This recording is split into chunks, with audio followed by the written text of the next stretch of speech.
Bagamat may martial law sa Maguindanao, hindi binusala ng media at pinahintulutan pa rin kaming mga mamahayag na magampanan ang aming tungkulin na isang publiko ang sitwasyon dito.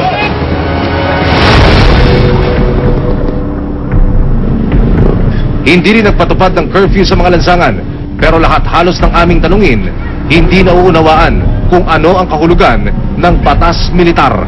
Kahit kami ng mga driver, takot din sa martial na yan. Kasi, baka mangyari yung nagdana martial na kumukuha sila ng tao na walang kasiyahan na kwan. May represyon yung martial.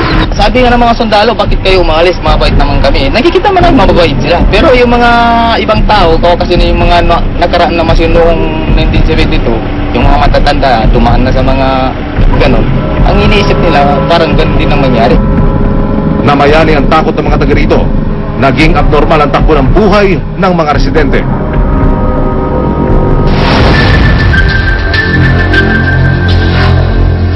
Ikinandado ang Kapitolyo at ang mga munisipyo.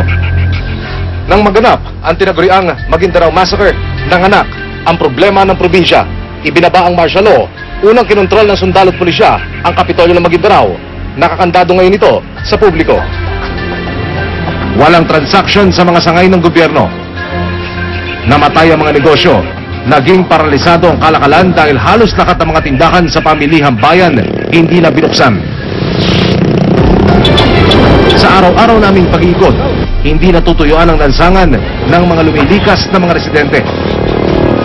Mga bumibiyahe papalayo at patungo sa mga karatig na lugar ng Sultan Kudarat at Cotabato City. Kaya lang sa maraming mga bata. Opo. Dito lang priority namin para ma-save, kaya kami lumikas muna. Magkakasamang lumilikas ang bawat pamilya. Bit-bit nila ang ilan nilang kasangkapan at personal na kagamitan, pati na ang mga alaga nilang hayop.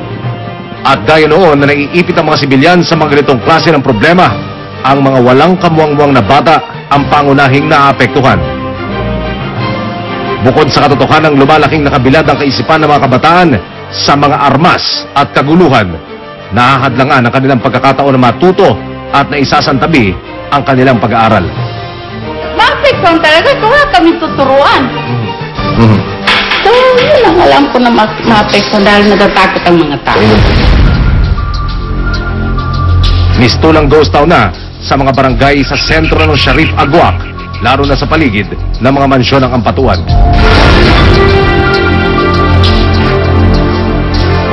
Gayunpaman, mayroon pa rin namang nagpasyang manatili rito.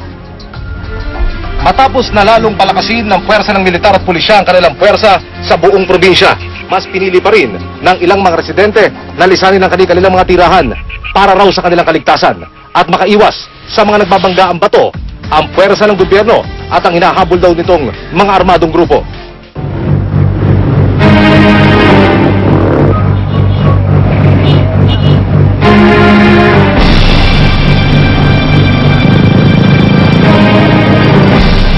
Nakatanggap kami ng report na ilan sa mga residente sa lalawigan ng Cotabato lumilikas.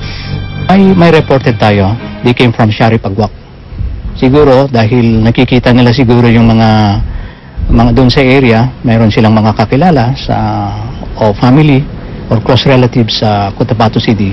So perhaps they intend to stay there muna.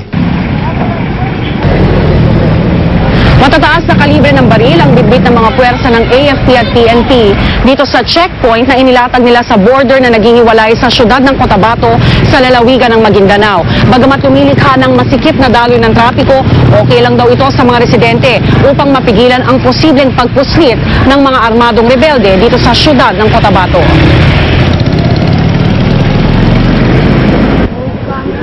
Tagadon ho kayo, Maguindanao. Lilipat ho kayo ngayon dito sa Cotabato. Bakit ho? Ano ho ba nangyayari doon? Tahimik ho ba? Ba't ho kailangan lumipat?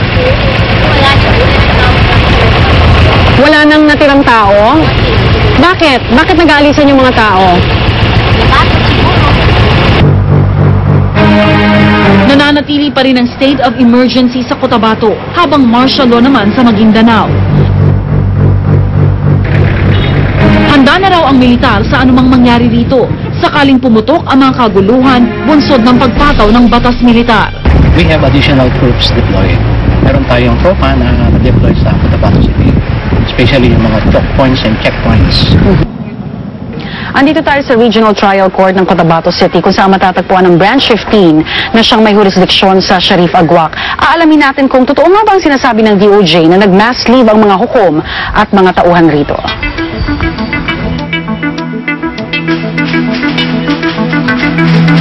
Pero pagdating namin dito, tahimik na nagtatrabaho ang mga empleyado. Walang senyales ng anumang mass leave, gaya ng sinabi ng gobyerno.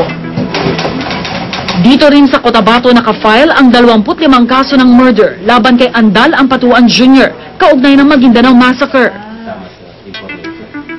Pero ayon sa DOJ, hindi na gumagana ang sistemang judisyal dito sa rehiyon, kaya't ipinataw ang martial law. Ayon sa Clerk of Court, hindi totoong nag-mass leave ang mga West sa RTC 15. For bail. Never kaming hindi nagpa-function dito sa court. Ever since we are here from 8 a.m. to 5 p.m. during office hours, except on Saturdays, Sundays, and holidays. Even after po maganap yung Maguindanao Of Massacre? course, no one of us have filed their leave.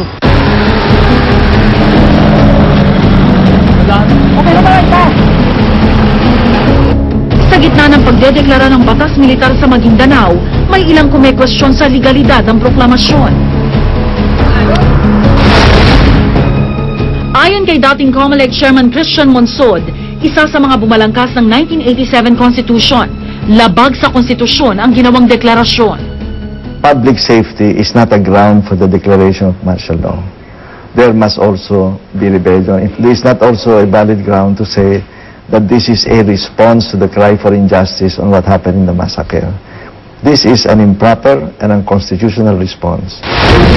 Kung pagbabasehan ng 1987 Constitution, maaari lamang ideklara ang batas militar kung may rebelyon o pananakop at kung kinakailangan sa pagpapanatili ng seguridad ng publiko. Ang mga nabanggit na ito sa batas ay magkasama at hindi raw maaaring paghiwalayin. I think that we must be very careful, and the Congress, I think the military, must be very careful to study the legal basis for this. Kasi it's a big issue on whether we have a democracy or not, or we have a banana republic. Giit ng Malacanang na ang pagkakaroon ng mga armadong grupo at kawalan ng kapayapaan at seguridad sa lalawigan ay malinaw na basehan sa pagproklama ng batas militar. Sinegundahan ito ni Justice Secretary Agnes de Vanadera. Hindi na sinusunod yung legitimate government authorities. And dapat bukas ang lahat ng tanggapan ng pamahalaan. Pero sa nakita na natin ngayon, hindi na sinusunod yan, sarado na.